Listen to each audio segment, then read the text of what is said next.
विद्यार्थी मित्रों मजा में। तो मित्रों आज आपणो टॉपिक है वाहकता। क्लियर। तो पहला आपणे बात करिए कि विद्युत रसायन चैप्टर है जेने आपणे 3 भागना अंदर डिवाइड कर्युं छे। एमां पहलो जे भाग हतो विद्युत रासायनिक कोष, एना अंदर आपणे गैल्वेनिक कोषनी वात करी, विद्युत विभाजन कोषनी वात करी अने तीजो टॉपिक है आपणी वाहकतानी। क्लियर। तो हवे वाहकताना अंदर अहींया बे प्रकारनी वाहकता है। एक धातुओनी वाहकता जेने आपणे कहीशुं धात्वीय वाहकता, धात्वीय वाहकता अने बीजू द्रावणोमां वाहकता, विद्युत विभाज्य द्रावणोनी वाहकता। बे प्रकारनी वाहकता है, एक धात्वीय वाहकता अने बीजू विद्युत विभाज्य द्रावणोनी वाहकता। धात्वीय वाहकता जे छे एटले के धातुओना अंदर विद्युतनुं वहन। तो धातुओना अंदर विद्युतना वहन माटे कोण जवाबदार छे? तो शेना कारणे धातुना अंदर विद्युतनुं वहन थाय छे? कोई मेटल होय एना अंदर विद्युतनुं वहन थाय छे, एना माटे जवाबदार कोण छे? तो अहींया धातुमां विद्युतना वहन माटे मुक्त इलेक्ट्रॉन जवाबदार है।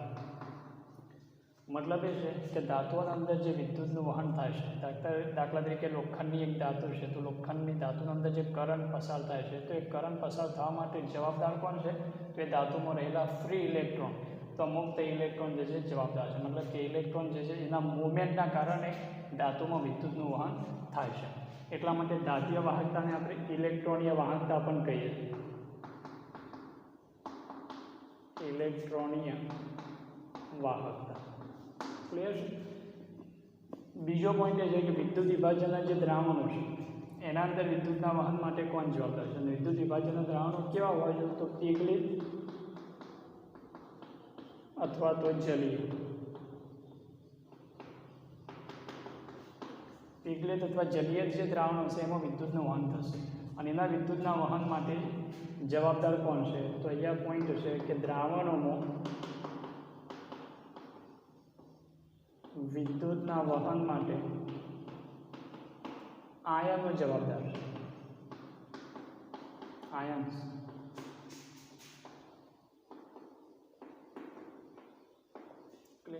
मतलब ये है कि द्रावणोमां विद्युतनुं वहन शेना कारणे थाय छे? कि द्रावणोमां विद्युतनुं वहन आयनो द्वारा थाय छे। त्याना अंदर ऋण आयन होय एनुं ज्यारे मूवमेंट थशे तो मूवमेंटना कारणे विद्युतनुं शुं थशे? वहन थशे। तो बे पॉइंट थई गया।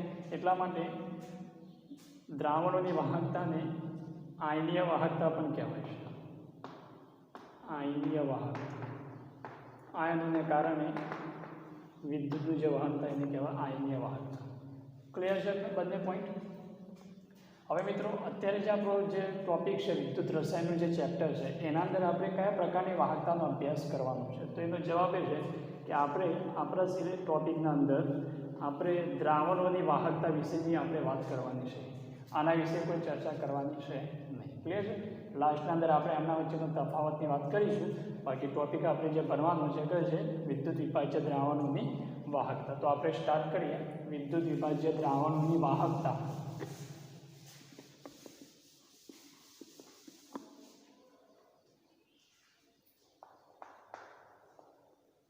विद्युत विभाज्य द्रावणोनी वाहकता। क्लियर। तो विद्युत विभाज्य द्रावणोनी वाहकताने समजवा माटे केटलाक पदों छे अथवा केटलीक व्याख्याओ छे एनी आपणी समजूती आपणे मेळववी जरूरी छे। तो आपणे पहेला ए पदों जे छे पर्यायो छे एनी वात करीए। एना अंदर सौथी पहेला अवरोध। अवरोध ने आपणे आर वडे दर्शावीशुं, रेजिस्टन्स जेने आपणे आर वडे दर्शावीशुं। क्लियर। हवे अवरोध जे छे एना माटे आपणे समजीए कि दाखला तरीके अहींया एक सेटअप है, अहींया बे विद्युत ध्रुवो छे। तो आ बंने विद्युत ध्रुव जे छे एमना वच्चेनुं अंतर एने आपणे एल कहीशुं। तो एल शुं थयुं? बे विद्युत ध्रुवो वच्चेनुं अंतर। क्लियर। तो अहींया एल જે વિદ્યુત ધ્રુવો વચ્ચેનું અંતર ક્લિયર. અને બીજો પોઈન્ટ અહીંયા જે છે આ જે વિદ્યુત ધ્રુવ છે એનું આડછેદનું ક્ષેત્રફળ જેને આપણે એ વડે દર્શાવીશું. એરિયા ઓફ ઇલેક્ટ્રોડ જેને કહેવાય છે, મતલબ કે વિદ્યુત ધ્રુવ જે છે એના આડછેદનું ક્ષેત્રફળ, એ રીતે આ વિદ્યુત ધ્રુવ છે એનો એરિયા જેને એ વડે દર્શાવીશું. તો પહેલાં પદો ક્લિયર થઈ જાય આપણને કે એ શું છે. તો એને આપણે કહીશું વિદ્યુત ધ્રુવના આડછેદનું ક્ષેત્રફળ.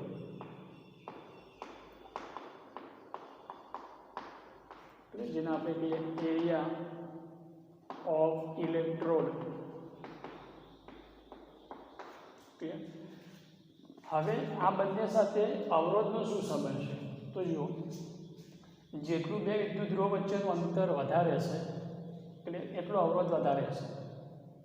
ક્લિયર છે. એક તો દાખલા તરીકે અહીંયા બે વિદ્યુત ધ્રુવો મતલબ કે નજીક છે ને અહીંયા આયનો છે, સપોઝ આ માઇનસ છે આ પ્લસ છે, તો અહીંયા મતલબ કે ઝડપથી મતલબ કે ધન આયન અહીંયા જશે, ઋણ આયન અહીંયા જશે, સરળતાથી વિદ્યુતનું વહન થશે. વિદ્યુતનું વહન સરળતાથી થાય એટલે અવરોધ કેવો ગણાય? ઓછો ગણાય. અને જો આપણે અંતર વધારી દઈએ અહીંયા તો ધન અને ઋણ આયનને પહોંચવામાં સમય લાગશે. એટલા માટે અહીંયા વાહકતા અહીંયા ઓછી હશે. તો વાહકતા ઓછી હશે તો અવરોધ કેવો હશે? વધારે હશે. તો ટૂંકના અંદર એ બધી વાતનો પોઈન્ટ એ છે કે અવરોધ જે છે એ લંબાઈના સમપ્રમાણમાં હોય છે, મતલબ કે બે વિદ્યુત ધ્રુવો વચ્ચેનું જે અંતર છે એના સમપ્રમાણમાં હોય છે. અને અવરોધ જે છે એ આડછેદના ક્ષેત્રફળના વ્યસ્ત પ્રમાણમાં હોય છે. ક્લિયર થઈ ગયું? તો ટૂંકમાં યાદ રાખો, આર એ એલના સમપ્રમાણમાં અને આર જે છે એ એરિયાના વ્યસ્ત પ્રમાણમાં. તો બંનેને આપણે કમ્બાઈન કરીએ તો R is equal to L upon A. Clear? તો આના ઉપરથી આપણે અવરોધની વ્યાખ્યા બનાવીએ તો આપણે એમ કહી શકીએ કોઈ પણ પદાર્થનો વિદ્યુતીય અવરોધ એ તેની લંબાઈના સમપ્રમાણમાં અને આડછેદના ક્ષેત્રફળના વ્યસ્ત પ્રમાણમાં હોય છે. તો અહીંયા અવરોધની વ્યાખ્યા ડિફાઇન કરીએ. કોઈ પણ પદાર્થનો વિદ્યુતીય અવરોધ એ તેની લંબાઈના સમપ્રમાણમાં અને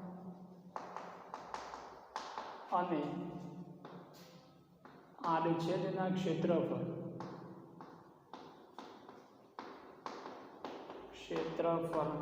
વ્યસ્ત પ્રમાણમાં હોય છે.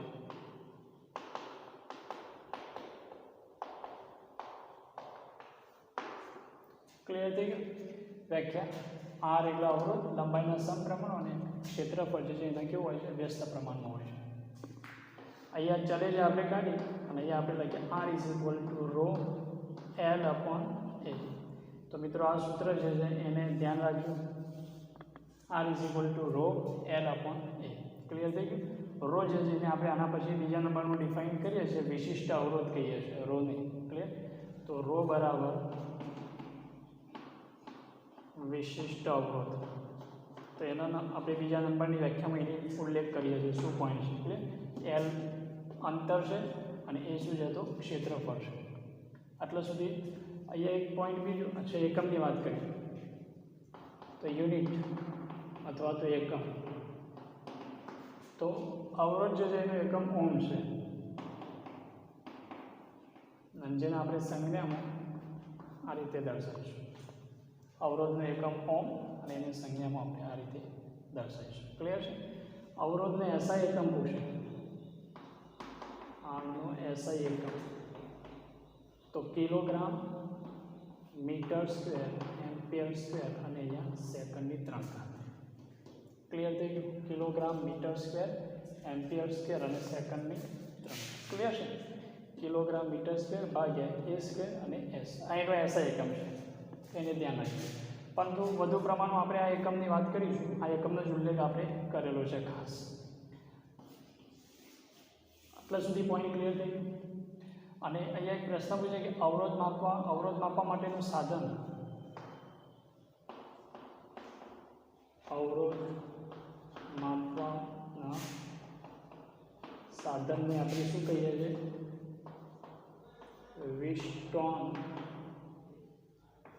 વિસ્ટોન બ્રિજ અવરોધ માપવાનું સાધન કયું છે? તો વિસ્ટોન બ્રિજ. વિસ્ટોન બ્રિજની મદદથી આપણે અવરોધ, અજ્ઞાત અવરોધ હોય આપણે શું કરી શકીએ છીએ? માપી શકીએ છીએ. ક્લિયર? તો આ વાત થઈ ગઈ પહેલા પોઈન્ટ અવરોધની. અચ્છા, L/A જે છે એના ગુણોત્તરને આપણે શું કહીએ? તો અહીંયા ડિફાઇન કરું. L/A જે ગુણોત્તર છે એને કહેવાય છે કોષ અચળાંક. કોષ અચળાંકને આપણે દર્શાવીએ છીએ G સ્ટાર વડે, અને એ શું છે? તો L/A. તો આપણને કોષ અચળાંક વિશે પૂછે તો અંતર અને વિદ્યુત ધ્રુવ વચ્ચેનું અંતર અને વિદ્યુત ધ્રુવના આડછેદના ક્ષેત્રફળના ગુણોત્તર જે છે ગુણોત્તરને આપણે શું કહીએ છીએ? કોષ અચળાંક, જેને આપણે G સ્ટાર વડે દર્શાવીશું. અને G સ્ટાર બરાબર શું છે? તો L/A. આપણને પૂછે કે કોષ અચળાંકનો એકમ, કોષ અચળાંકનો એકમ, તો લંબાઈનો એકમ હું લઈ લઉં સેન્ટીમીટર, અને એરિયા લઈ લઉં સેન્ટીમીટરનો વર્ગ. તો અહીંયા સેન્ટીમીટર ઇનવર્સ. તો કોષ અચળાંકના એકમ વિશે આપણને પૂછે તો જવાબ આપણે લખીશું સેન્ટીમીટર ઇનવર્સ. આટલા પોઈન્ટ ક્લિયર થઈ ગયા અવરોધના? ક્લિયર? ચલો હવે બીજા નંબરનો જે પર્યાય શબ્દ છે, બીજી જે વ્યાખ્યા આપણે કરવાની છે, સમજૂતી આપવાની છે,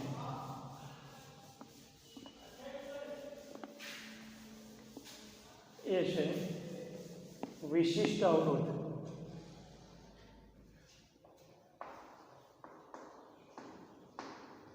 વિશિષ્ટ અવરોધ અથવા એને આપણે પ્રતિરોધકતા કહીશું, અથવા આપણે એને અવરોધકતા કહીશું, અને એને સંજ્ઞામાં આપણે દર્શાવીશું ρ વડે. ક્લિયર? તો આગનું સૂત્ર જે આપણે અત્યારે લખ્યું R બરાબર ρ L/A, એમાં ρને કરતા બનાવો તો ρ = R × A અપોન શું થશે? L. તો આ સૂત્ર થઈ ગયું પ્રતિરોધકતાનું અથવા તો વિશિષ્ટ અવરોધનું. ક્લિયર? તો આને આપણે કહેશું. હવે અહીંયા એને ડિફાઇન કરવા માટેની વાત છે, ખાસ સમજવાનો છે પોઈન્ટ. આને આપણે ડિફાઇન કઈ રીતે કરીએ છીએ?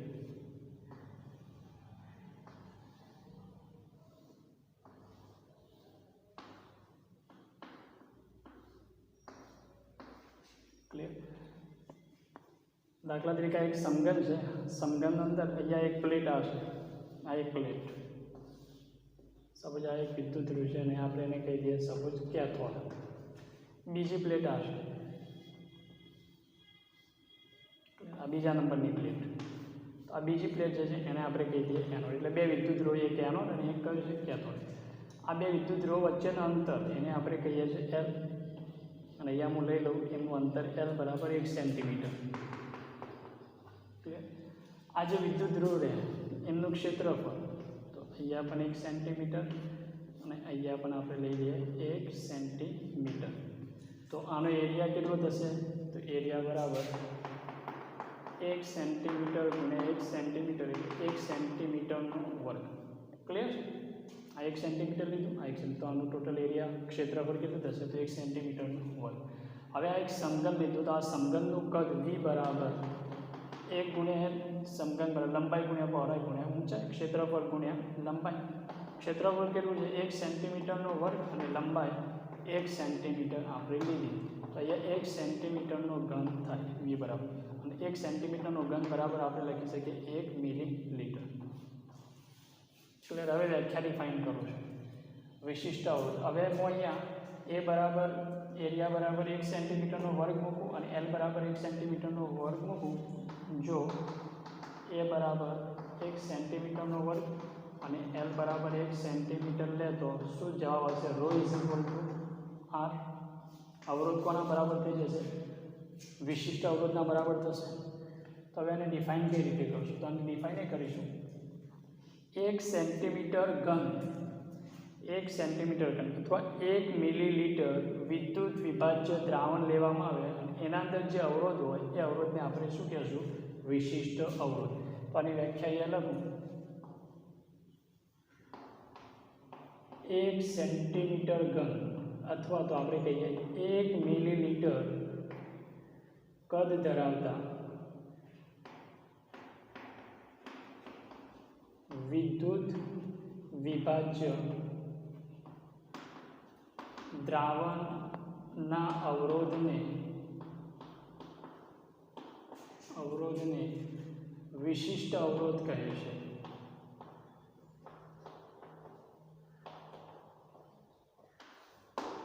ક્લિયર થઈ ગયું? આ એક સમઘન લીધું અને એક સમઘન કેટલું છે તો એનું કદ કેટલું છે 1 સેન્ટીમીટરનો ઘન છે. આના અંદર દ્રાવણ ભરી દીધું. આ જે સમઘન છે એના અંદર દ્રાવણ ભર્યું તો એ જે દ્રાવણ છે 1 સેન્ટીમીટર ઘન જે દ્રાવણ છે અથવા 1 મિલીલીટર દ્રાવણ છે એના અંદર જે અવરોધ રહેલો છે એ અવરોધને આપણે શું કહીએ છીએ? વિશિષ્ટ અવરોધ. ક્લિયર થઈ ગયું? ફરીથી સમજો. અહીંયા એનોડ, આ કેથોડ એક વિદ્યુતધ્રુવ, આ એનોડ વિદ્યુતધ્રુવ, બંને વિદ્યુતધ્રુવ વચ્ચેનું અંતર L અને L બરાબર આપણે કેટલું લીધું? 1 સેન્ટીમીટર. અહીંયા આમનું ક્ષેત્રફળ કેટલું છે તો આપણે લઈ લીધું 1 સેન્ટીમીટર. આ બાજુ લઈ લીધું 1 સેન્ટીમીટર. તેનું ક્ષેત્રફળ કેટલું થશે? 1 સેન્ટીમીટરનો ઘન. આ સમઘન છે તો ઘન માટે આપણે કદ ગણીએ તો V બરાબર ક્ષેત્રફળ ગુણ્યા લંબાઈ, તો 1 સેન્ટીમીટરનો વર્ગ ગુણ્યા 1 સેન્ટીમીટર એટલે V બરાબર કેટલું? 1 સેન્ટીમીટરનો ઘન. અને સેન્ટીમીટરના ઘન બરાબર મિલીલીટર આપણે લખી શકીએ. હવે એમ કહેવા માંગે છે કે 1 મિલીલીટરનું દ્રાવણ લઈએ અને એક મિલીલીટરના દ્રાવણના અંદર જે અવરોધ હોય એ અવરોધને આપણે શું કહેશું? વિશિષ્ટ અવરોધ કહેશું. ક્લિયર થઈ ગયું? તો અહીંયા A બરાબર 1 સેન્ટીમીટરનો વર્ગ અને L બરાબર એટલો, તો એ વખતના અવરોધને આપણે શું કહેશું? એ વખતના અવરોધને વિશિષ્ટ અવરોધ કહીશું. ક્લિયર થઈ ગયો પોઈન્ટ? વિશિષ્ટ અવરોધ જે છે એને પ્રતિરોધકતા પણ કહેવાય છે. ક્લિયર? હવે આના એકમની વાત કરીએ તો રો. અહીંયા એકમની વાત કરીએ તો આરનો એકમ ઓમ, ક્ષેત્રફળનું એકમ નાનો એકમ લખ્યું સેન્ટીમીટરનો વર્ગ, મીટર પણ લઈ શકીએ બરાબર. નાના એકમથી આપણે ચર્ચા કરીએ છીએ.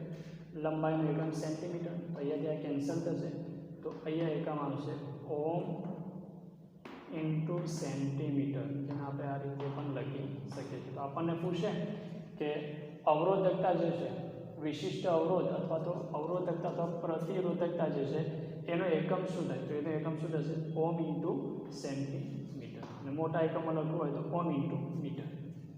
ક્લિયર થઈ ગયું આ પોઈન્ટ? ચલો ત્રીજા નંબરની વાત કરીએ.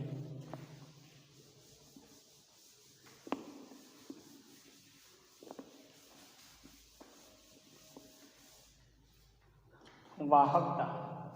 ત્રીજો પદ જે છે અહીંયા સમજવાનું જે છે એને આપણે કહીશું વાહકતા, જેને આપણે G વડે દર્શાવીશું. તો એની વ્યાખ્યા છે અવરોધના વ્યસ્તને વાહકતા કહે છે.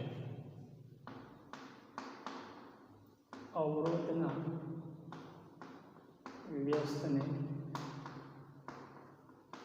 વાહકતા કહે છે, જેને G વડે દર્શાવે. તો આપણે લખીશું કે G વાહકતા બરાબર 1/r, અવરોધનો વ્યસ્ત એને આપણે શું કહીએ છીએ? વાહકતા. ક્લિયર? ચલો G બરાબર 1/r નું સૂત્ર છે rho into L into A. Clear? તો G બરાબર 1/ρ ઇન્ટુ A/L. ક્લિયર થઈ ગયું? એકમની વાત કરીએ અહીંયા તો 1/ρ. ક્લિયર? અહીંયા રોનો એકમ શું છે? અહીંયાથી ડાયરેક્ટ આપણે એકમ લખીએ કે G બરાબર યુનિટ 1/r. આરનો એકમ છે ઓમ. ક્લિયર? 1/r આરનો એકમ છે ઓમ. આપણે ડાયરેક્ટ જ અહીંયાથી સોલ્વ કરશું તો 1/ઓમ એને કહેવાય ઓમ ઇન્વર્સ. ઓમ ઇન્વર્સને કહેવાય છે મો, અને એને એક બીજું નામ છે સિમેન્સ. આ બધા એકમો કોના છે? તો વાહકતાના છે. 1/ઓમ અથવા ઓમ ઇન્વર્સ. ઓમ ઇન્વર્સને કહેવાય મો અથવા તો એને આપણે સિમેન્સ દર્શાવીએ છીએ. 1/ઓમ મો જે છે એની સંજ્ઞા, જે હતી કે અવરોધ માટે ઓમની સંજ્ઞા આમ હતી, તો હવે એનું ઇન્વર્સ તો એને સંજ્ઞામાં દર્શાવવું હોય તો એની સંજ્ઞામાં આપણે આ રીતે દર્શાવીશું. ક્લિયર થઈ ગયું? એટલે ઓમ જે છે એનું ઉલટું વ્યસ્ત થઈ ગયું મો, જેને સિમેન્સ કહેશો અથવા તો મો કહેશો અથવા તો ઓમ ઇન્વર્સ કહેશો. ક્લિયર છે પોઈન્ટ? ચલો તો આ થઈ ગઈ વાહકતા, કે અવરોધના વ્યસ્તને વાહકતા કહેવાય છે. અવરોધ વધારે હશે તો વાહકતા ઓછી હશે. જો અવરોધ ઓછો હશે તો વિદ્યુતનું વહન વધારે થશે. વિદ્યુતનું વહન થાય એને કહેવાય વાહકતા. ક્લિયર? વધારે અવરોધ હશે તો વિદ્યુતનું વહન ઓછું થશે, ઓછો અવરોધ હશે તો વિદ્યુતનું વહન વધારે થશે. ક્લિયર? એના પછી મિત્રો એક શબ્દ, એક વ્યાખ્યા છે અહીંયા, વિશિષ્ટ વાહકતા.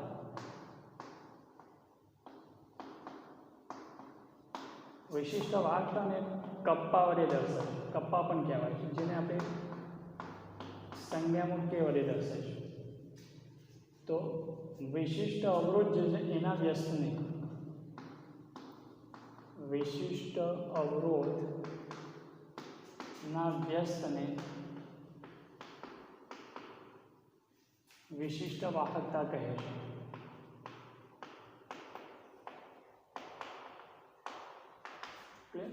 તો આપણે ડિફાઇન કરીએ તો કે બરાબર 1 વિશિષ્ટ અવરોધ એટલે રો.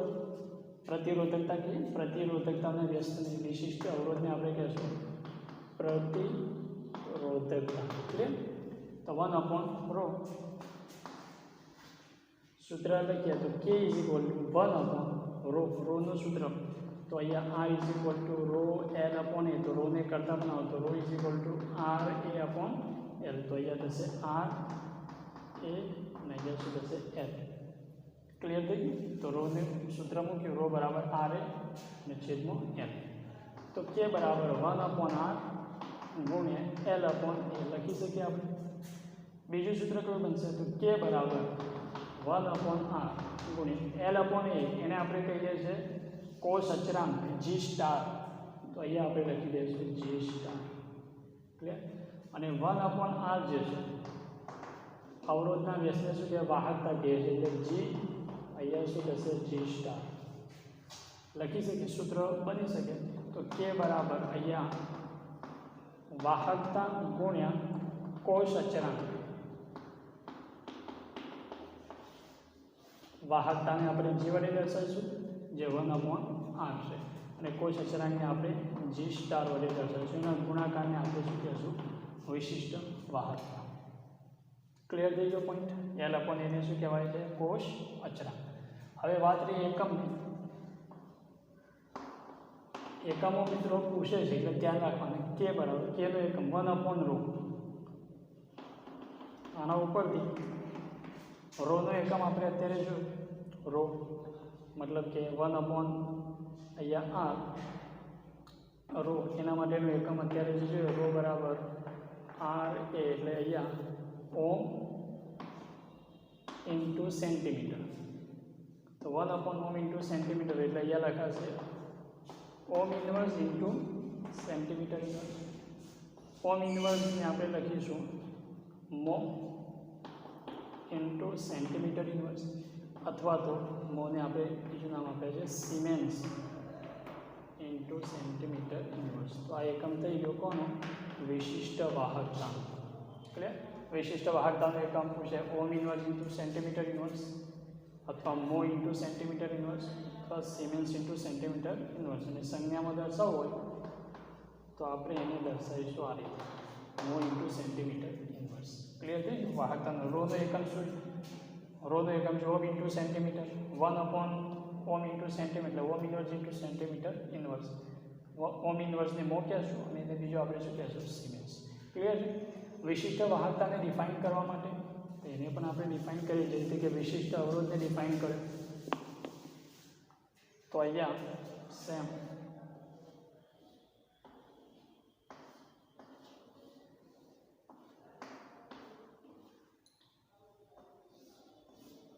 આ બંને વિદ્યુત ધ્રુવો છે. ક્લિયર? અહીંયા આપણે લઈએ 1 સેન્ટીમીટર, આ પણ 1 સેન્ટીમીટર, અહીંયા 1 સેન્ટીમીટર. ક્લિયર? તો હવે 1 સેન્ટીમીટર ઘન અથવા તો 1 મિલીલીટર દ્રાવણના અંદર, મતલબ કે જે દ્રાવણ ભરેલું છે એના અંદર જે વાહકતા છે એ વાહકતાને આપણે શું કહેશું? વિશિષ્ટ વાહકતા. તો એ વ્યાખ્યા લખું, 1 સેન્ટીમીટર ઘન અથવા 1 મિલીલીટર દ્રાવણમાં રહેલા આયનોની વાહકતાને વિશિષ્ટ વાહકતા કહે છે, અથવા એને કહેવાય કપ્પા કહે છે. ક્લિયર થઈ? તો વિશિષ્ટના અંદર એક કેસ આપણે સ્પેસિફિક કરીશું કે ભાઈ આટલું દ્રાવણ હોય એના અંદર જે વાહકતા ઉત્પન્ન થાય એ વાહકતાને આપણે કહીશું વિશિષ્ટ વાહકતા. ક્લિયર થઈ ગયું? અથવા એને બીજી રીતે વ્યાખ્યા લખીએ તો એકમ કદના દ્રાવણમાં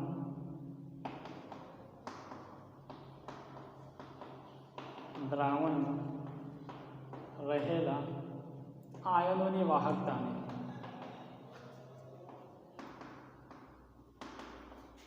વાહકતાને વિશિષ્ટ વાહકતા કહે છે.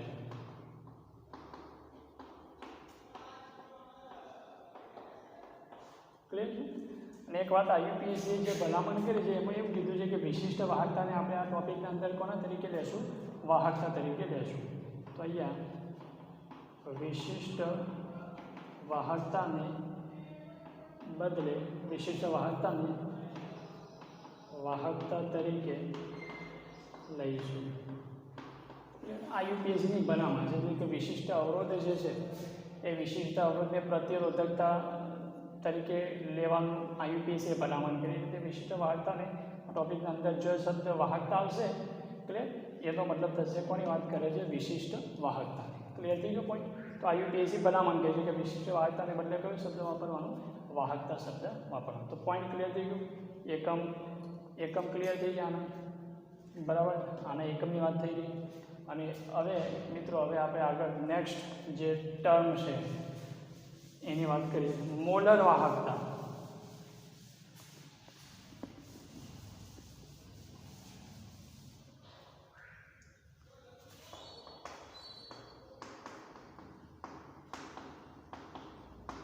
જેને લેમ્ડા એમ વડે આપણે દર્શાવીશું, અને લેમ્ડા કહેશું, લેમ્ડા એમ વડે દર્શાવીશું. પહેલીની વ્યાખ્યા આપણે ડિફાઇન કરીએ તો વી કદના પાત્રમાં VML અથવા તો 20 સેન્ટીમીટર કદના પાત્રમાં રહેલા 1 મોલ વિદ્યુત વિભાજ્ય દ્રાવણની વાહકતાને મોલર વાહકતા કહે છે. ફરીથી વ્યાખ્યા કહું. વી કદના પાત્રમાં VML કદના પાત્રમાં રહેલા 1 મોલર એટલે 1 મોલ વિદ્યુત વિભાજ્ય દ્રાવણની વાહકતાને આપણે શું કહીશું? મોલર વાહકતા કહીએ છીએ. મોલર વાહકતાનું સૂત્ર lambda M is equal to lambda M વાહકતા VML કદના પાત્રની જે વાહકતા છે એને વિશિષ્ટ વાહકતા કહેશું કે ઇન્ટુ અહીંયા લખીશું VML. આ સૂત્ર છે મોલર વાહકતા. હવે મોલારિટીને ડિફાઇન કરીએ તો મોલારિટી M બરાબર N/V લીટર. મોલારિટી બરાબર મોલ ભાગ્યા કદ. શેમાં? લીટરમાં. આપણે અહીંયા કદ મિલીલીટરમાં જોઈએ છે તો અહીંયા મોલારિટી બરાબર N. જો હું અહીંયા મિલીલીટર કરું તો અહીંયા કેટલા થશે? 1000. ક્લિયર? અને મોલર વાહકતાના અંદર આપણે મોલ ડિફાઇન કરી દઈએ છીએ. મોલ કેટલા છે? N બરાબર 1 ડિફાઇન કરીએ છીએ. મોલર વાહકતામાં મોલ કેટલા? 1 મોલ વિદ્યુત વિભાજ્ય. તો N બરાબર અહીંયા 1 મૂકીએ તો મોલારિટી શું થશે? તો 1 ગુણ્યા 1000 VML. આપણે અહીંયા VMLની કિંમત મૂકી છે તો હું કરતા બનાવું તો VML બરાબર 1000 ભાગ્યા M. ક્લિયર છે? આ VMLની વેલ્યુ અહીંયા પુટ કરું તો લેમ્ડા એમ બરાબર K ગુણ્યા અહીંયા 1000 અને M એટલે અહીંયા શું થશે? એની સાંદ્રતા. તો આ સૂત્ર થઈ ગયું લેમ્ડા એમનું. આપણને પૂછે કે લેમ્ડા એમ અને વાહકતા, કે ને વાહકતા કપ્પા. અહીંયા વાહકતા શબ્દ એટલા માટે બોલું છું કારણ કે IUPAC શું ભલામણ કે વિશિષ્ટ વાહકતાને કોના તરીકે લેવાનું? વાહકતા તરીકે. બાકી આપણે એમ કહી શકીએ, આપણને પૂછે કે મોલર વાહકતા અને વિશિષ્ટ વાહકતા વચ્ચેના સંબંધનું સૂત્ર લખો તો આપણે આ સૂત્ર લખવાનું lambda M is equal to K ગુણ્યા 1000/M. એમ એટલે મોલારિટી, સાંદ્રતા જે આપેલી છે એમ અહીંયા શું છે? તો સાંદ્રતા છે. ક્લિયર થઈ ગયો પોઈન્ટ? સૂત્ર ક્લિયર થઈ ગયું? સમજો શું કર્યું? Lambda M is equal to K ગુણ્યા VML આનું સૂત્ર છે. મોલારિટી લઈએ તો મોલારિટી બરાબર N/V લીટર. અહીંયા V મિલીલીટરમાં જોઈએ છે એટલે આપણે લીટરને મિલીલીટરમાં કન્વર્ટ કર્યું. અને મોલર વાહકતાને આપણે ડિફાઇન કરીએ છીએ કે એમાં મોલ કેટલા હોય છે? 1. તો N બરાબર 1. તો અહીંયા N બરાબર 1 મૂકીએ તો M બરાબર 1000 ભાગ્યા VML. તો VMLને કરતા હોય તો 1000 ભાગ્યા એમ. તો અહીંયા કિંમત મૂકીશું તો લેમ્ડા એમ બરાબર કે ગુણ્યા 1000 ભાગ્યા એમ. આ મોલર વાહકતા અને વાહકતા અથવા વિશિષ્ટ વાહકતા વચ્ચેના સંબંધનું સૂત્ર છે. ક્લિયર થઈ ગયો પોઈન્ટ? ચલો હવે એકમની વાત કરીએ. એકમ પણ ખાસ ઇમ્પોર્ટન્ટ છે. તો હવે કે જે વિશિષ્ટ વાહકતા જે છે કપ્પા એનો એકમ હતો મો. ક્લિયર? Centimetre inverse. ક્લિયર? મોલારિટીનો એકમ છે મોલ ભાગ્યા કદ. શેમાં લીધું છે? લીટરમાં. સોરી, કદ લીધું છે આપણે શેમાં? મિલીલીટર. મોલ ભાગ્યા કદ અને કદ મિલીલીટરમાં લીધું છે. એટલે 1 મિલીલીટર બરાબર કેટલા? તો સેન્ટીમીટરનો ઘન થાય. મિલીલીટર બરાબર સેન્ટીમીટરનો ઘન. એક સ્ટેપ વધારે કરું જો ચેક કરો. આનો એકમ બનાવજો. કેનો એકમ શું છે? તો મો ઇન્ટુ સેન્ટીમીટર ઇનવર્સ. મોલારિટીને આપણે દર્શાવીશું મોલ ભાગ્યા કદ. કદ શેના અંદર છે? મિલીલીટરમાં. તો અહીંયા મો ઇન્ટુ સેન્ટીમીટર ઇનવર્સ. અહીંયા આવશે મોલ. અને મિલીલીટર હોય તો મિલીલીટરની જગ્યા ઉપર આપણે સેન્ટીમીટર લખી શકીએ, કારણ કે એક મિલીલીટર બરાબર 1 સેન્ટીમીટરનો ઘન. તો અહીંયા મિલીલીટરની જગ્યા ઉપર હું કદને લખી દઉં સેન્ટીમીટરનો ઘન. તો અહીંયા ઉપર જશે તો મો સેન્ટીમીટર ઇનવર્સ ગુણ્યા સેન્ટીમીટરનો વર્ગ આપણને અહીંયા છેદમાં શું છે? મોલ માઇનસ 1 મિલી, એટલે સેન્ટીમીટર બાકી રહેશે. તો ટૂંકમાં આનું એકમ થશે. અહીંયા લખી દઉં એકમ મો into centimetre into mall inverse. Clear થઈ ગયું? તો આપણને પૂછે કે મોલર વાહકતાનો એકમ. તો મોલર વાહકતાનો એકમ થશે મો into centimetre into mall inverse. Clear? કઈ રીતે એકમ બનાવ્યો? પોઈન્ટ ક્લિયર થઈ ગયું? ચલો હવે આપણે તુલ્ય વાહકતા.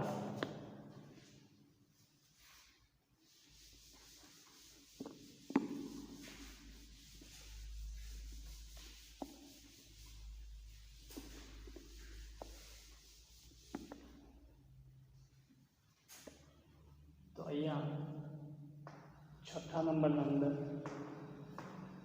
તુલ્ય વાહકતા, જેને આપણે લેમ્ડા ઇક્યુ વડે અથવા લેમ્ડા એ વડે પણ દર્શાવીએ. ઇક્વિવેલન્ટ મતલબ તુલ્ય દર લેમ્ડા ઇક્યુ વડે દર્શાવે છે.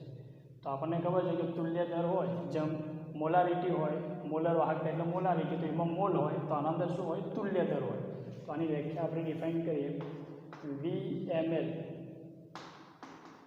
પાત્રમાં અથવા તો VmL કદ ધરાવતા પાત્રમાં એક તુલ્ય દર, જેમ 1 મોલ હતો એની જગ્યા આપણે 1 તુલ્ય દર અથવા 1 તુલ્યાંક પણ આપણે કહી શકીએ. 1 તુલ્ય દર જેટલા વિદ્યુત વિભાજ્ય દ્રાવણની વાહકતાને મોલર તુલ્ય વાહકતા લેમ્ડા ઇક્યુ કહે છે. વી લીટર મતલબ કે કદનું પાત્ર છે, એના અંદર કેટલું વિદ્યુત વિભાજ્ય દ્રાવણ ભરેલું છે? 1 તુલ્ય દર જેટલું ભરેલું છે દ્રાવણ. એ વખતે જે વાહકતા હશે એને આપણે શું કહેશું? Lambda EQ. તો લેમ્ડા ઇક્યુને આપણે દર્શાવીએ lambda EQ is equal to K ગુણ્યા VmL. હવે અહીંયા આપણે તુલ્ય દર માટે સાંદ્રતા કઈ લેશું? નોર્માલિટી. તો અહીંયા નોર્માલિટી બરાબર મોલની જગ્યા ઉપર અહીંયા શું આવશે? તુલ્ય દર ભાગ્યા V લીટર. ક્લિયર છે? નોર્માલિટીનું સૂત્ર છે. નોર્માલિટી બરાબર મતલબ કે જેમ મોલ હતું એ રીતે અહીંયા શું આવશે? તુલ્ય દર. અહીંયા દ્રાવ્યનું વજન ગ્રામમાં ગુણ્યા અહીંયા 1000 ભાગ્યા અહીંયા તુલ્ય દર અને ભાગ્યા અહીંયા શું છે? તો કદ શેમાં અંદર છે? તો મિલીલીટર નોર્માલિટીની અંદર. અને આપણે ગ્રામ તુલ્ય દર પણ લખી શકીએ છીએ. ક્લિયર છે? એમાં મોલ લખતા અહીંયા અથવા કરીને લખી દઉં ગ્રામ તુલ્ય દર. ક્લિયર? તો નોર્માલિટી બરાબર મિલીલીટરમાં કન્વર્ટ કરીએ તો અહીંયા તુલ્ય દર E. ક્લિયર છે? મિલીલીટરના અંદર કન્વર્ટ કરીએ એટલે અહીંયા શું થશે? VmL ગુણ્યા અહીંયા શું થશે? તો 1000. તુલ્ય દર ઇક્વિવેલન્ટ કેટલું લીધેલું છે? 1. તુલ્ય દર 1 છે. તો અહીંયા નોર્માલિટી બરાબર અહીંયા E બરાબર 1, અહીંયા 1000 ભાગ્યા અહીંયા શું થશે? VmL. VmL ને આપણે અહીંયા કરતા બનાવીએ તો 1000 ભાગ્યા અહીંયા શું થશે તો નોર્માલિટી. હવે અહીંયા VMLના સૂત્રમાં મૂકી દઈએ તો equivalent is equal to K ગુણ્યા અહીંયા 1000 ભાગ્યા તો મોલા तुल्य वाहकता ने मोलर वाहकता में फरक शू है कि मोलर वाहकता में अँ मोलारिटी एम आती तो तुल्य वाहकता अंदर अँ शू आए नॉर्मालिटी एन आए. क्लियर थी गयो पॉइंट. फरीथी समझो नॉर्मालिटी लेशू तुल्य दर अथवा ग्राम तुल्य दर भाग्या V लीटर आ तो एक थी जैसे इक्विवेलेंट मतलब कि तुल्य दर के लेवानुं छे 1 E बराबर इक्विवेलेंट बराबर के थी जैसे 1 तो नॉर्मालिटी बराबर 1 गुण્યા 1000 अपॉन VML तो VML बराबर 1000 भाग्या नॉर्मालिटी. तो आ सूत्र बनी गયું. હવે એના એકમની વાત કરીએ તો એનું એકમ અહીંયા લખી દઈએ. આનો એકમ છે ઓમ मतलब કે મો. ક્લિયર. પછી અહીંયા સેન્ટીમીટર ઇન્ટુ મોલ ઇન્વર્સ લખતા હતા એની જગ્યા પર અહીંયા तुल्य दर अथवा तुल्यांक इन्वर्स લખવાનું. ક્લિયર છે. મો ઇન્ટુ સેન્ટીમીટર જે મોલર વાહકતાનો અહીંયા એકમ લખ્યો આપણે શું લખ્યું મો અથવા ઓમ ઇન્વર્સ પછી સેન્ટીમીટર અને અહીંયા શું લખતા હતા મોલ ઇન્વર્સ તો મોલ ઇન્વર્સની જગ્યા ઉપર શું છે तुल्य दर इन्वर्स. ક્લિયર થઈ ગયું મિત્રો. તો આ થઈ ગઈ तुल्य વાહકતા. તો અહીંયા એની વ્યાખ્યા શું છે VML કદના પાત્રમાં કેટલું એક तुल्य दर જેટલો વિદ્યુત વિભાજ્ય ભરવામાં આવે અને એ વિદ્યુત વિભાજ્યની જે વાહકતા છે એ વાહકતાને આપણે શું કહેશું तुल्य વાહકતા કહીએ છીએ. ક્લિયર.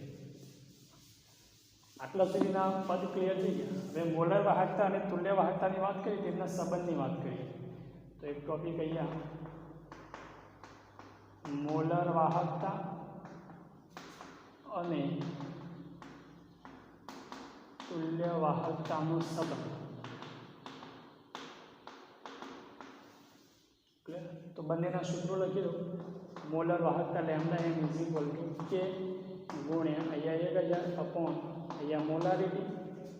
तुल्य वाहकता जो है एનું सूत्र है lambda EQ is equal to K गुण્યા 1000 अपॉन અહીંયા શું છે n. હવે અહીંયા ગુણોત્તર લઈએ lambda m upon lambda EQ बराबर K गुण્યા 1000 अपॉन n. क्लियर. અને અહીંયા K गुण્યા 1000 अपॉन અહીંયા n આ કેન્સલ થશે. અહીંયા છેદનો છેદ અંશમાં અહીંયા નોર્માલિટીનું સૂત્ર લખીએ તો દ્રાવ્યનું વજન ગ્રામમાં ગુણ્યા અહીંયા 1000 ભાગ્યા દ્રાવ્યનું तुल्य दर गुण્યા કદ શેના અંદર તો મિલીલીટરમાં. આ થઈ ગયું નોર્માલિટીનું સૂત્ર. મોલારિટીનું સૂત્ર લખીએ તો દ્રાવ્યનું વજન ગ્રામમાં ગુણ્યા 1000 અહીંયા આવશે દ્રાવ્યનો આણ્વીય દર. क्लियर है. गुण્યા અહીંયા સેમો મિલીમાં તો VML કેન્સલ અહીંયા 1000 કેન્સલ અહીંયા દ્રાવ્યનું વજન કેન્સલ દ્રાવ્યનો तुल्य दर અને અહીંયા છેદનો છેદ અંશમાં જશે તો અહીંયા આવશે દ્રાવ્યનો तुल्य दर અને વેલેન્સ ફેક્ટર તો અહીંયા થશે દ્રાવ્યનું આણ્વીય દર ભાગ્યા દ્રાવ્યનું तुल्य दर. આટલા સુધી ક્લિયર થઈ ગયું. છેદનો છેદ અંશમાં લખશો એટલે આણ્વીય દર ભાગ્યા तुल्य दर. હવે तुल्य दर આપણને ખબર છે કે तुल्य दर બરાબર आण्वीय दर भाग्या वेलेन्स फैक्टर आ तुल्य दरનું સૂત્ર છે. ક્લિયર. તો અહીંયા હું લખું आण्वीय दर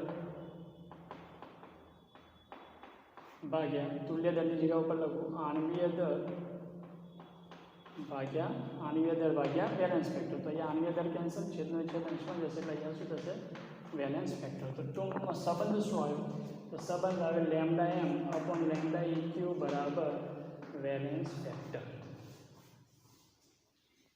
क्लियर है. आ संबंध ध्यान रखो lambda m is equal to lambda EQ बराबर lambda m upon lambda EQ बराबर वेलेन्स फैक्टर. तो आप आम भी लखी सके कि लेम्डा EQ बराबर lambda m upon valence factor. Clear थी गयो. અને આને અહીંયા ગુણી દઈએ તો અહીંયા થશે लेम्डा m बराबर लेम्डा EQ गुण્યા वेलेन्स फैक्टर. जो वेलेन्स फैक्टर जैसे ए एक करता वधारे होय वेलेन्स फैक्टर जो एक करता वधारे होय तो lambda m greater than lambda EQ 1 કરતાં વધારે હોય તો લેમ્ડા એમ ગ્રેટર દેન લેમ્ડા એક. અને જો વેલેન્સ ફેક્ટર 1 હોય, જો વેલેન્સ ફેક્ટર બરાબર 1 હોય તો આપણે કહી શકીએ કે લેમ્ડા એમ બરાબર શું થશે? લેમ્ડા ઇક્યુ થશે. પોઈન્ટ ક્લિયર થઈ ગયો કે જો વેલેન્સ ફેક્ટર 1 કરતાં વધારે હોય તો એનો મતલબ કે લેમ્ડા એમની વેલ્યુ વધારે હશે કોના કરતાં? લેમ્ડા ઇક્યુ કરતો. અને આપણને પૂછે કે આના અંદર વેલેન્સ ફેક્ટર 1 છે તો અહીંયા 1 મૂકશો તો લેમ્ડા એમ અને લેમ્ડા ઇક્યુ કેવા થઈ જશે? સરખા થઈ જશે. ક્લિયર થઈ ગયો પોઈન્ટ? તો આ સંબંધનું સૂત્ર છે મિત્રો, આને ખાસ ધ્યાન રાખજો. આ છે, પછી આપણે એના ઉપરથી આ ઉપયોગ કરીશું. ક્લિયર છે? થોડી વેલેન્સ ફેક્ટરની આપણે વાત કરી લઈએ. તો આ થઈ ગઈ વાત કઈ? મોલર વાહકતા અને તુલ્ય વાહકતાના સંબંધનું સૂત્ર. તો અહીંયા હું સંબંધનું સૂત્ર લખું, એના પછી થોડી વેલેન્સ ફેક્ટરની ચર્ચા કરીએ. સૂત્ર હતું lambda M upon lambda EQ બરાબર શું છે? તો વેલેન્સ ફેક્ટર. હવે વેલેન્સ ફેક્ટરમાંથી તો કેટલાક પોઈન્ટ કહીએ આપણે કે આયનોનો જે વીજભાર જે છે એ જેનો વેલેન્સ ફેક્ટર ગણાય.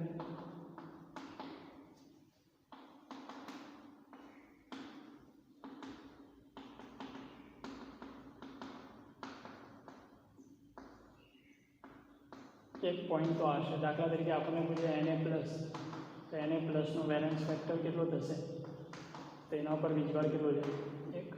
આપણને પૂછે Mg2 plus, Mg2 પ્લસનો valence factor કેટલો થશે? સાથે સાથે હું લખું. દાખલા તરીકે Na પ્લસ માટે આપણને પૂછે કે લેમ્ડા ઇક્યુ બરાબર શું? લેમ્ડા અપોન મતલબ કે lambda M upon 1. Mg2 plus માટે તુલ્ય વાહકતા પૂછે તો મોલર વાહકતા ભાગ્યા 2. સપોઝ એલ્યુમિનિયમ 3 પ્લસ માટે આનો વેલેન્સ ફેક્ટર કેટલો થશે? તેના ઉપર ચાર્જ કેટલો છે? 3. તો એની તુલ્ય વાહકતા બરાબર આપણે લખી શકીએ lambda M upon valence factor એટલે કેટલું થશે? 3. સપોઝ Cl માઇનસ છે તો એનો વેલેન્સ ફેક્ટર કેટલો થશે? 1. વેલેન્સ ફેક્ટર હંમેશા ધન જ હશે, ઋણ ના હોય. જે ચાર્જ હોય એ ધન હોય, માનાંક અંદર હોય. તો આનું લેમ્ડા ઇક્યુ કેટલું થશે? તો lambda M upon 1. Suppose O2 minus એનો વેલેન્સ ફેક્ટર આપણને પૂછે તો કેટલું છે? 2. તો એના માટે આપણને પૂછે કે લેમ્ડા ઇક્યુ બરાબર શું થશે? તો લેમ્ડા એમ અપોન 2. તો આ રીતે આ પોઈન્ટ ક્લિયર થઈ. તો એક તો વેલેન્સ ફેક્ટરની આવે છે, પણ જો કોઈ ક્ષાર હોય, બીજા નંબરની વાત, ક્ષાર માટે જો સોલ્ટ આપેલું હોય તો એક ક્ષારનો ધન આયન અથવા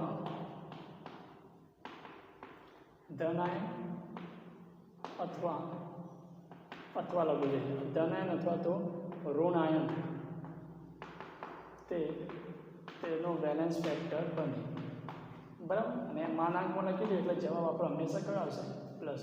દાખલા તરીકે આપણને પૂછે NaCl, તો NaClના અંદર આનો વેલેન્સ ફેક્ટર પૂછે તો કાં તો એને લે, કાં તો ધન આયનનું લે, કાં તો ઋણ આયનનું લે. તો અહીંયા કેટલું આવશે? 1. આપણને પૂછે MgCl2, આના 2 આયનો બનાવો તો 2 આયનો કયા? એક તો બને Mg2 પ્લસ, એક તો Cl માઇનસ. તો આમાં જોઈ લો, કાં તો ધન આયનનું લઈ લો, કાં તો ઋણ આયનનું. તો જો હું ધન આયનનું લઉં 2, ઋણ આયનનું લઉં 2 અને માઇનસ એટલે માઇનસ 2 એટલે કેટલું થઈ જશે? 2. ક્લિયર? દાખલા તરીકે AlCl3 આ ક્ષાર છે તો આનો વેલેન્સ ફેક્ટર કેટલો થશે? Al3 plus 3. ક્લિયર? દાખલા તરીકે Al2SO4 3 આ આપેલું છે તો આના 2 આયનો બનાવો કયું? તો 2Al3 પ્લસ અને 3SO4 2 માઇનસ. તો આનો વેલેન્સ ફેક્ટર કેટલો થશે? 3 2 6.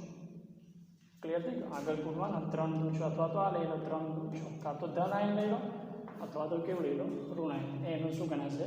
Valence factor. ક્લિયર થઈ ગયું? તો મિત્રો આ જે વ્યાખ્યાઓ અને આ જે પદો હતા જે આપણે ત્યાં સમજવા જરૂરી હતા કે મોલર વાહકતા કોને કહેવાય, તુલ્ય વાહકતા કોને કહેવાય, કપ્પા કોને કહેવાય, વિશિષ્ટ અવરોધ કોને કહેવાય, અવરોધ કોને કહેવાય. ક્લિયર? તો એ પોઈન્ટ આપણે સમજવા જરૂરી હતા. હવે આપણે વાત કરીએ અહીંયા 9 પોઈન્ટ વાહકતા, વિશિષ્ટ વાહકતા અને મોલર વાહકતાનો સાંદ્રતા સાથેનો સંબંધ.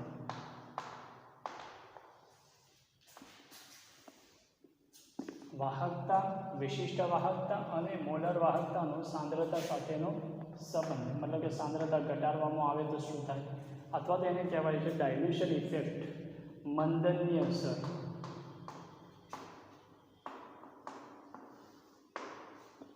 तो हमें હું સ્ટેપ બાય સ્ટેપ વાત કરું. વાહકતાની વાત કરું એ પહેલાં ક્લિયર. જી અહીંયા પછી વિશિષ્ટ વાહકતાની વાત કરું, પછી આપણે મોલર વાહકતાની વાત કરીશું. તો પહેલો પોઈન્ટ અહીંયા આપણે સમજશું વાહકતા માટે. અહીંયા એ વાહકતા છે જે આપણે ડિફાઇન કરેલી છે, જેને આપણે જી વડે દર્શાવીએ છીએ, એ વાહકતા છે, કપ્પા નહીં. એના માટે અલગ શબ્દ અહીંયા બીજો લખેલો છે. તો વાહકતા સાંદ્રતા મતલબ કે મંદન કરવામાં આવે. મંદન કરવું કોને કહેવાય? કે કોઈ દ્રાવણ છે એના અંદર પાણી રેડવામાં આવે તો એના કારણે ખૂબ જ મતલબ કે પાણી રેડીએ તો એને કહેવાય મંદન. મંદન કરવાના કારણે શું થશે? તો એ દ્રાવણની સાંદ્રતાના અંદર શું થશે? તો ઘટાડો થશે. જે આપણે મતલબ કે ઇક્વિલિબ્રિયમનું જે ચેપ્ટર હતું એના અંદર ઓસ્વાલ્ડ અને મંદનની જે વાત હતી એ વાત અહીંયા છે. ક્લિયર? કે સાંદ્રતાના અંદર ઘટાડો થાય, મંદન કરે તો કદના અંદર વધારો થાય, એની વાત છે. તો પહેલો વાહકતા માટે એક સ્ટેટમેન્ટ લખી દઉં કે જ્યારે વિદ્યુત વિભાજ્ય દ્રાવણનું મંદન કરવાનો, મંદન કરવું એનો મતલબ સાંદ્રતાનો અંદર ઘટાડો કરવાનો, સાંદ્રતા ઘટાડવામાં મંદન કરવામાં આવે ત્યારે વાહકતા વધે છે. આવું સાબિત થયું છે કે તો પ્રયોગો પરથી. સમજો, ખાસ ઇમ્પોર્ટન્ટ પોઈન્ટ છે. પોઈન્ટ એ છે કે વાહકતા, જેને જીવાળું જે વાહકતા છે એની વાત કરીએ છીએ. વિશિષ્ટ વાહકતાને આપણે પછી વાત કરીશું. તો વાહકતા તો અહીંયા એક લીટી લખી કે પ્રયોગો પરથી એવું સાબિત કર્યું છે કે વિદ્યુત વિભાજ્ય દ્રાવણો જે છે એનું મંદન કરવામાં આવે. ક્લિયર? તો મંદન કરવું એટલે કે સાંદ્રતા અંદર ઘટાડો કરવો, તો એ વખતે એની વાહકતા શું થાય છે? વધે છે. તો કઈ રીતે વાહકતા વધે છે આપણે રીઝન અહીંયા મતલબ કે સમજવાનું છે. હવે વિદ્યુત વિભાજ્ય જે દ્રાવણો છે બે પ્રકારના છે. એક તો છે નિર્ભર વિદ્યુત વિભાજ્ય દ્રાવણ, અને બીજું છે અહીંયા પ્રબળ વિદ્યુત વિભાજ્ય દ્રાવણ. નિર્ભર વિદ્યુત વિભાજ્ય દ્રાવણ કોને કહેવાય? તો જેનું ઓછા પ્રમાણમાં આયનીકરણ થાય એને કહેવાય નિર્ભર વિદ્યુત વિભાજ્ય. તો પહેલાં નિર્ભર વિદ્યુત વિભાજ્યની પણ વાહકતા વધે છે અને પ્રબળની પણ વાહકતા વધે, કારણ કે જનરલ શબ્દ છે કે વિદ્યુત વિભાજ્ય દ્રાવણની વાહકતા શું થાય છે? વધે છે. તો પહેલાં સમજીએ કે નિર્ભર વિદ્યુત વિભાજ્ય દ્રાવણની વાહકતા મંદન કરવાથી કઈ રીતે વધે છે, તો રીઝન શું છે? તો અહીંયા પોઈન્ટ પહેલાં નિર્ભર વિદ્યુત વિભાજ્ય. નિર્ભર વિદ્યુત વિભાજ્યનો મતલબ કે જેનું ઓછા પ્રમાણમાં આયનીકરણ.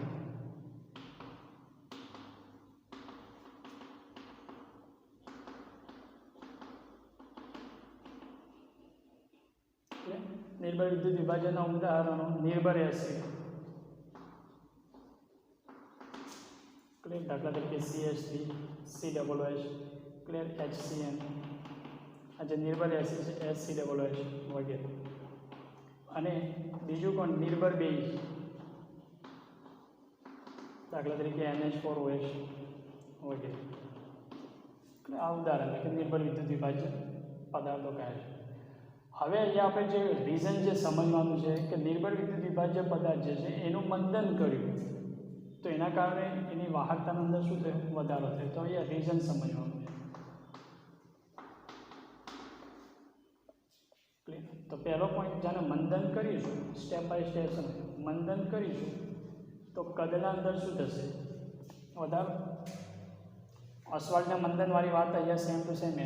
મંદન કરવામાં આવશે એટલે એના અંદર જે દ્રાવણ હતું એના અંદર પાણી રેડીને આપણે મંદન કરે છે તો દ્રાવણનું જે કદ હશે શું થશે? વધશે. અને કદ વધે તો અહીંયા સાંદ્રતા જે છે, સાંદ્રતા શું થશે? ઘટશે.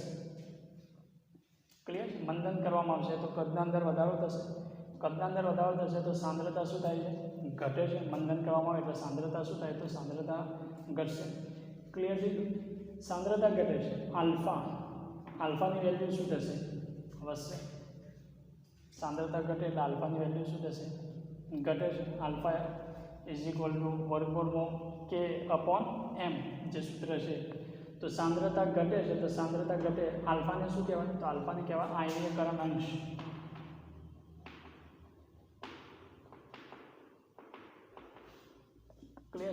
આયનીયકરણ અંશ જે છે આલ્ફા જે છે એના અંદર જ્યારે વધારો કરવામાં આવશે, મંદન સાંદ્રતાના અંદર વધારો થશે તો આલ્ફાના સાંદ્રતામાં ઘટાડો થશે તો આલ્ફા શું થશે? વધશે. ક્લિયર છે? આ સૂત્ર છે આલ્ફા ઇઝ ઇક્વલ ટુ વર્ગમૂળ કે અપોન અહીંયા સી. તો આનો સંબંધનું સૂત્ર છે આલ્ફા અને સીનો સંબંધ કેવો છે સાંદ્રતાનો? કે આલ્ફાની સાંદ્રતાનો સંબંધ છે વ્યસ્ત પ્રમાણ. આલ્ફાનો મતલબ શું થશે? તો આલ્ફાનો મતલબ થશે આયનીકરણ અંશ. તો આયનીકરણ અંશ વધે એનો મતલબ કે આયનોની સંખ્યા વધે છે.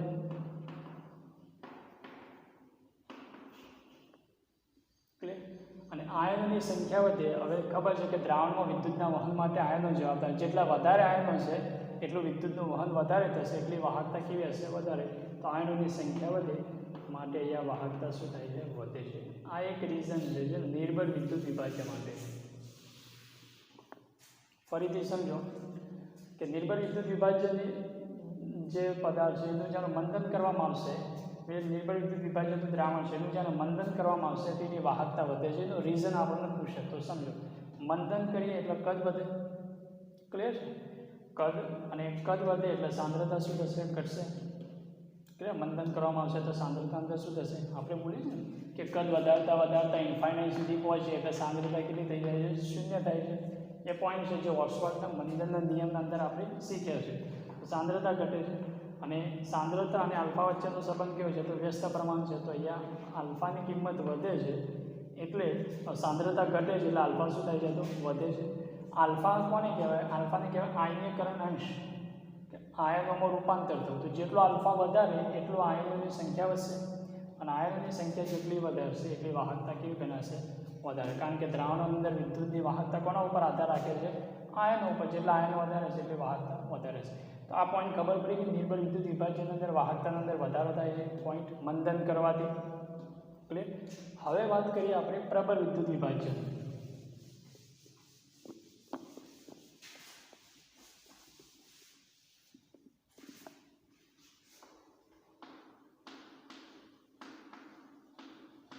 હવે પ્રબળ વિદ્યુત વિભાજનનો મતલબ કે 100% આયનીકરણ થાય. 100% આયનીકરણ થાય એટલે આપણને ખબર છે કે આલ્ફા કેટલો છે? 1. હવે તો આલ્ફા 100% આયનીકરણ થશે એટલે આલ્ફાની વેલ્યુ કેટલી છે? 1. આયનીકરણ અંશ 1 થશે. હવે આયનીકરણ અંશની મેક્સિમમ વેલ્યુ કેટલી હોય? 0 થી લઈ અને 1 ના વચ્ચે હોય. હવે અહીંયા પ્રબળ વિદ્યુત વિભાજન અંદર આલ્ફાની વેલ્યુ 1 છે એનો મતલબ કે હવે આલ્ફા વધી શકે નહીં. તો અહીંયા આલ્ફા વધતો નથી. તો આલ્ફા વધતો નથી તો આયનોની સંખ્યા પણ વધશે નહીં. તો પછી અહીંયા કયું રીઝન છે કે જેથી વાહકતા વધે છે? ક્લિયર છે પોઈન્ટ? તો અહીંયા આપણે લખીશું પ્રબળ વિદ્યુત વિભાજ્યમાં, પ્રબળ વિદ્યુત વિભાજ્યમાં 100% આયનીકરણ થતું હોવાથી આલ્ફા આયનીકરણ અંશ આલ્ફા એટલે નું મૂલ્ય વધતું કે ઘટતું નથી. જે છે કેટલું છે? મેક્સિમમ 1. ક્લિયર? તો આપણે એમ કહીએ કે માટે આયનોની સંખ્યા વધતી કે ઘટતી નથી. તો પછી આયનોની સંખ્યામાં વધારો નહીં થતો તો વાહકતા વધે છે. એનું રીઝન શું છે? તો અહીંયા જવાબ છે પરંતુ આયનો વચ્ચે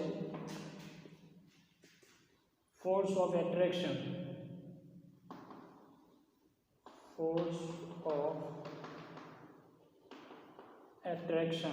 ઘટે છે માટે વાહકતા વધે છે.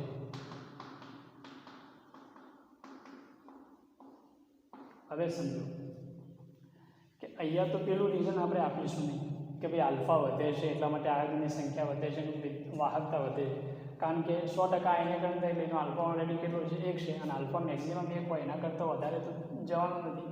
તો અહીંયા આપણે લખ્યું પ્રબળ વિદ્યુત વિભાજનનું 100% આયનીકરણ થાય એટલે આલ્ફા વધતો કે ઘટતો નથી.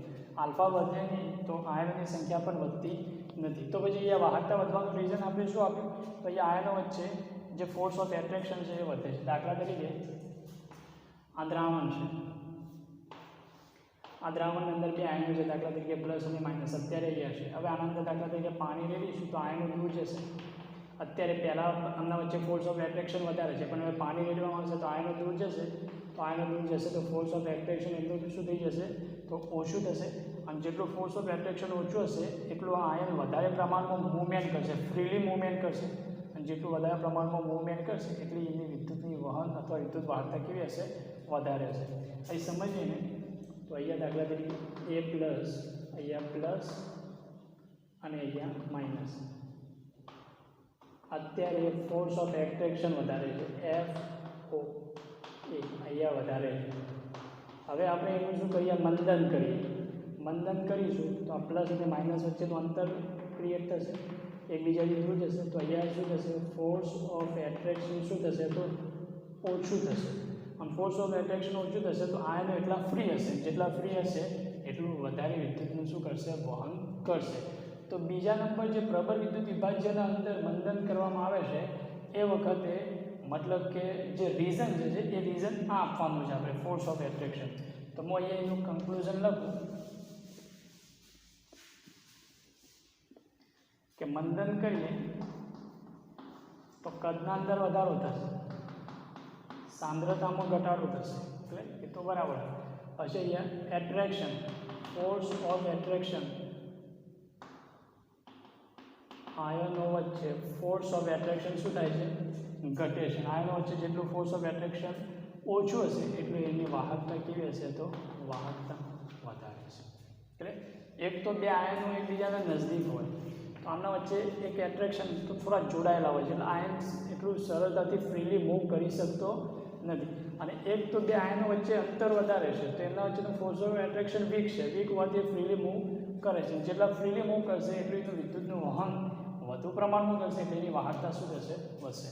તો અહીંયા પહેલો પોઈન્ટ આપણો પૂરો થઈ ગયો કે વાહકતા જે છે એનું સાંદ્રતા સાથેના સંબંધની વાત કરી. તો એક જ લીટીના અંદર બંને જે છે એમના અંદર રિઝલ્ટ તો એક જ આવે છે, પરંતુ રીઝન બંનેના અલગ અલગ છે. નિર્બળ વિદ્યુત વિભાજ્ય એનું રીઝન અલગ છે વાહકતા વધવાનું, પ્રબળ વિદ્યુત વિભાજ્ય છે એનું રીઝન અલગ છે વાહકતા વધવાનું. ક્લિયર થઈ ગયો પોઈન્ટ? તો આ વાત થઈ ગઈ આપણી વાહકતા. બીજા નંબરના અંદર આપણે વાત કરીશું વિશિષ્ટ વાહકતા. વિશિષ્ટ વાહકતાનું સાંદ્રતા સાથે શું સંબંધ છે અથવા તો મંદન કરવામાં આવે તો એના ઉપર શું અસર થાય, મતલબ વિશિષ્ટ વાહકતા વધે કે ઘટે. તો બીજા નંબરનો પોઈન્ટ છે વિશિષ્ટ વાહકતા, જેને આપણે કપ્પા વડે દર્શાવીએ. હવે વિશિષ્ટ વાહકતાને આપણે ડિફાઇન કર્યું કે દાખલા તરીકે દ્રાવણ છે તો વિશિષ્ટ વાહકતાને ડિફાઇન કરવા માટે ચોક્કસ આપણે કદ લઈએ છીએ, જે રીતે કે વ્યાખ્યા આપણે આપી 1 ml દ્રાવણ, ક્લિયર 1 ml અથવા 1 સેન્ટીમીટર ઘન દ્રાવણના અંદર જે વિદ્યુત વિભાજ્ય દ્રાવણ છે એની આયનોની વાહકતાને આપણે શું કહીએ છીએ વિશિષ્ટ વાહકતા. તો હવે એનું રીઝન શું છે તો ચેક કરીએ કે આને મંદન કરીએ, મંદન કરવામાં આવશે એટલે એનું કદના અંદર શું થશે, કદના અંદર વધારો થશે. કદના અંદર વધારો થશે એટલે સાંદ્રતા શું થાય છે ઘટે છે. અને પોઈન્ટ અહીંયા છે એકમ કદમાં રહેલા આયનોની સંખ્યા શું થાય છે ઘટે છે. એટલે અહીંયા વિશિષ્ટ વાહકતા શું થાય છે ઘટે છે. હવે સમજો પ્રયોગો ઉપરથી, મતલબ કે આ તારણ તો આપ્યું છે, આપણે એને સમજવાનું છે કે એમને જે રિઝલ્ટ આપ્યું એને કેવી રીતે આપણે સમજીએ છીએ. તો જો વિશિષ્ટ વાહકતા કોને કહેવાય કે 1 મિલી અથવા 1 સેન્ટીમીટર ઘન આખું દ્રાવણ જે છે એનો આખા દ્રાવણની વાત નહીં કરતા. દાખલા તરીકે આટલો ભાગ છે, આટલા ભાગના અંદર મતલબ કે 1 મિલી દ્રાવણ આટલા ભાગમાં ભરેલું છે, બીજું દ્રાવણ તો ગમે તે ભર્યું, ખાલી આપણે કેટલી લઈશું 1 મિલી દ્રાવણ. તો આ જે 1 મિલી જે દ્રાવણ રહ્યું એના અંદર આયનો છે, દાખલા તરીકે પ્લસ આયન છે, માઇનસ આયન છે, અહીંયા પ્લસ આયન છે, માઇનસ આયન છે.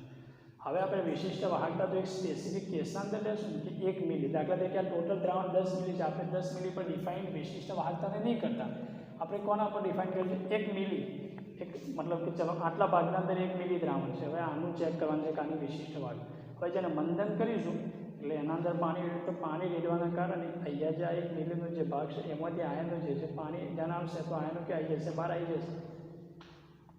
એટલે જેવું આપણે પાણી આના અંદર રેડતા જશું, પાણી રેડશું તો પાણીની અંદરથી આયનો કે આવશે તો અહીંયા બહાર આવી જશે. તો અહીંયા આ જે 1 મિલી જે ભાગ એના અંદર આયનની સંખ્યા શું થઈ જશે? પાણી રેડવાના કારણે ઘટી જાય છે. તો એના કારણે આયનની સંખ્યા ઘટે છે એટલે એની વિશિષ્ટ વાહકતા પણ શું થાય છે? ઓછી થાય છે. તો મંદન કરીએ તો મંદન કરવાથી શું થાય છે કે એકમ કદમાં રહેલા આયનોની સંખ્યા શું થાય છે? ઘટે છે. આયનોની સંખ્યા શું થાય છે? ઘટે છે એકમ કદમાં. આખા પાત્રમાં તો એમને એમ જ રહેશે, પણ આટલા ભાગના અંદરથી તો આયનો કેવા થઈ ગયા? ઓછા થઈ ગયા. એ આયનોની સંખ્યા ઘટે છે અને એકમ કદમાં રહેલા આયનોની સંખ્યા ઘટે તો એની વિશિષ્ટ વાહકતા પણ શું થશે? ઘટે છે. તો એનું કન્ક્લુઝન એ છે કે મંદન કરવાથી વિશિષ્ટ વાહકતા ઘટે છે. આ પોઈન્ટ ધ્યાન રાખજો ખાસ. મંદન કરીશું તો વિશિષ્ટ વાહકતા ઘટે. રીઝન તો રીઝન આપણે આ રીતે આપીશું કે મંદન કરીશું એટલે કદ વધશે, કદ વધે સાંદ્રતા ઘટે, અને મંદન કરવામાં આવશે તો એકમ કદમાં રહેલા આયનોની સંખ્યા શું થાય છે? ઘટે છે. આટલા ભાગનું પાણી રેડીશું તો અહીંથી આયનો અહીંયા નીચે આવી જશે તો અહીંયા આયનોની સંખ્યા શું થશે? ઘટે છે. એટલા માટે એની વિશિષ્ટ વાહકતા ઘટે છે. હવે બુકના અંદર આ પોઈન્ટનો ઉલ્લેખ કર્યો છે, મતલબ કે આપણને કીધું કે વિશિષ્ટ વાહકતાને બદલે આપણે શું લઈએ છીએ? વાહકતા. તો ત્યાં લખેલું છે કે મંદન કરવાથી વાહકતા શું થાય છે? ઘટે છે. તો એ જે વાહકતાની વાત કરી છે કોની છે? વિશિષ્ટ વાહકતા. બાકી પહેલો પોઈન્ટ આપણે જોયો કે મંદન કરીએ તો વાહકતાનો અંદર શું થાય? વધે છે. પણ આ યુપીએસસી શું કીધું છે કે વિશિષ્ટ વાહકતાની જગ્યા ઉપર કયો શબ્દ લેવાનો? વાહકતા. તો પોઈન્ટ લખ્યો છે કે મંદન કરવાથી વિશિષ્ટ વાહકતા, જેને આપણે શું કહીએ છીએ? વાહકતા શું થાય છે? તો ઘટે છે. ક્લિયર થઈ ગયું? પોઈન્ટ આમાં કન્ફ્યુઝ ના થતા. આ શબ્દ જે લખેલો છે એ કોના માટે છે? તો વિશિષ્ટ વાહકતા માટે છે. વાહકતાના અંદર શું પોઈન્ટ છે? મંદન કરીએ વાહકતા વધે છે, મંદન કરીએ વિશિષ્ટ વાહકતા શું થાય છે? ઘટે છે. પોઈન્ટ ક્લિયર થઈ ગયું? ચલો હવે અહીંયા નેક્સ્ટ મોલર વાહકતા, એનું સાંદ્રતા. ત્રીજા નંબરના અંદર આપણે વાત કરીએ મોલર વાહકતા અને સાંદ્રતા સાથેનો સંબંધ.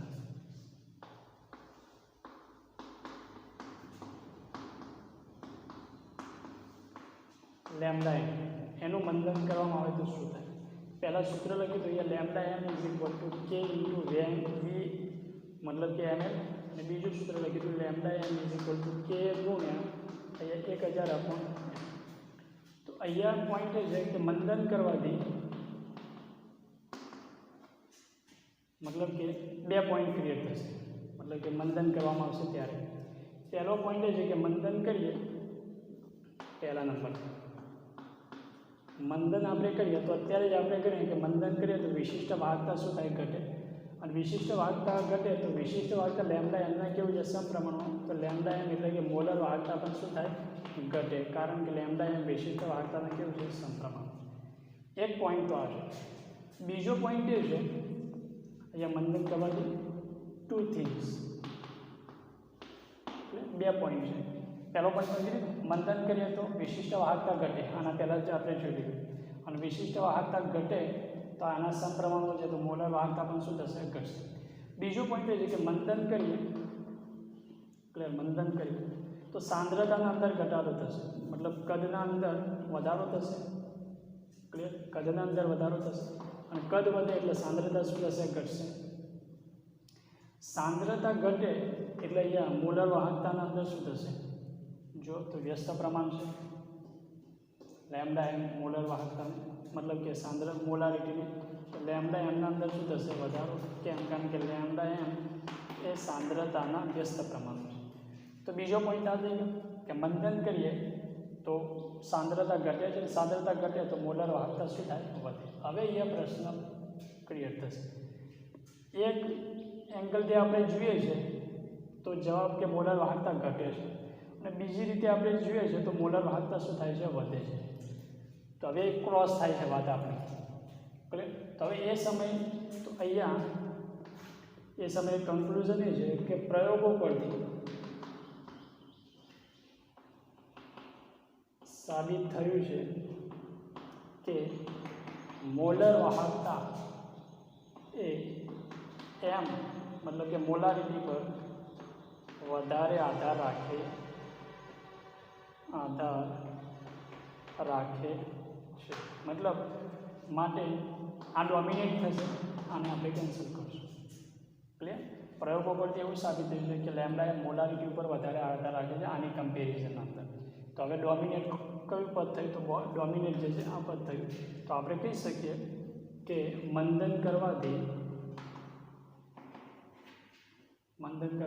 મોલર વાહકતા શું થાય છે? તો વધે છે.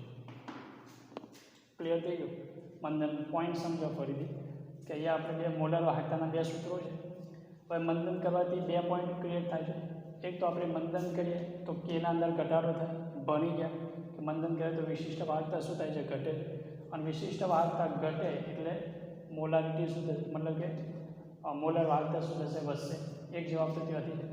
બીજો જવાબ અહીંયા સાંદ્રતા ઉપર દે કે મંદન કરીએ તો મોલર સાંદ્રતા શું થશે? ઘટશે. સાંદ્રતા ઘટે તો મોલર વાહકતા શું થાય? વધે. મતલબ એક કેસના અંદર મોલર વાહકતા ઘટે છે, બીજા કેસના અંદર મોલર વાહકતા વધે છે. તો હવે અહીંયા કોની વાત આપણે સાચી માની? તો અહીંયા વાત એ છે કે પ્રયોગો ઉપરથી એવું સાબિત થયું છે કે લેમ્ડા એમ જે છે એ કોના ઉપર વધારે ડિપેન્ડ કરે છે? મોલારિટી ઉપર વધારે ડિપેન્ડ કરે છે. એટલે કે લેમ્ડા એમ એ મોલારિટી ઉપર વધારે આધાર રાખે છે, મતલબ બીજા નંબરનો જે પોઈન્ટ છે એ ડોમિનેટ થશે.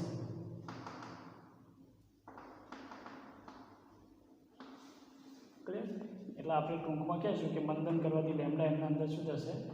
આપણે મંદન કરીશું તો અહીંયા લેમ્ડા એમના અંદર પણ શું થશે? મોલર વાહકતાના અંદર વધારો થશે. એ જ સેમ ટુ સેમ વાત તુલ્ય વાહકતાની થશે. તુલ્ય વાહકતાના અંદર પણ મંદન કરવાથી તુલ્ય વાહકતા પણ શું થશે? તો વધે છે. ક્લિયર? તો અહીંયા આ ટોપિક આપણો જે હતો મતલબ કે વિશિષ્ટ વાહકતા, મોલર વાહકતા એમનો સાંદ્રતા સાથેનો સંબંધ. તો હવે અહીંયા હું કન્ક્લુઝન લખું છું જે આપણે એમસીક્યુ માટે કામ આવે. તો અહીંયા તારણ મંદન કરવાથી પહેલો પોઈન્ટ વાહકતા વધે. આ કઈ વાહકતા છે? હું અહીંયા લખી દઉં જી વધે. બીજું વિશિષ્ટ વાહકતા જેને આપણે કે વડે દર્શાવીશું ઘટે. ક્લિયર? ત્રીજા નંબરના અંદર મોલર વાહકતા અને તુલ્ય વાહકતા મંદન કરવાથી શું થાય છે? વધે.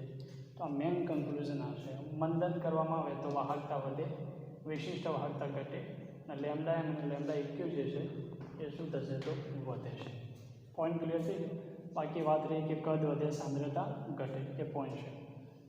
અને વિશિષ્ટ વાહકતાને વાહકતા તરીકે દર્શાવીએ તો આપણે એમ કહેશું કે મંદન કરવાથી વાહકતાના અંદર શું થાય છે? ઘટાડો. પણ એ કઈ વાહકતા છે? તો એ વિશિષ્ટ વાહકતા છે. આટલા સુધીના પોઈન્ટ ક્લિયર થઈ ગયા? તો મિત્રો આજે આપણે આટલા સુધી વાત રાખીએ. હવે નેક્સ્ટ વખત જાણે આપણું લેક્ચર આવે એના અંદર આપણે પ્રબળ વિદ્યુત વિભાજ્ય અને નિર્બળ વિદ્યુત વિભાજ્ય જે દ્રાવણો છે એનું સાંદ્રતા વચ્ચેનો સંબંધ, પ્રબળ અને નિર્બળ વિદ્યુત વિભાજ્યના સાંદ્રતા વચ્ચેના સંબંધના આલેખોની ચર્ચા કરીશું. ક્લિયર છે?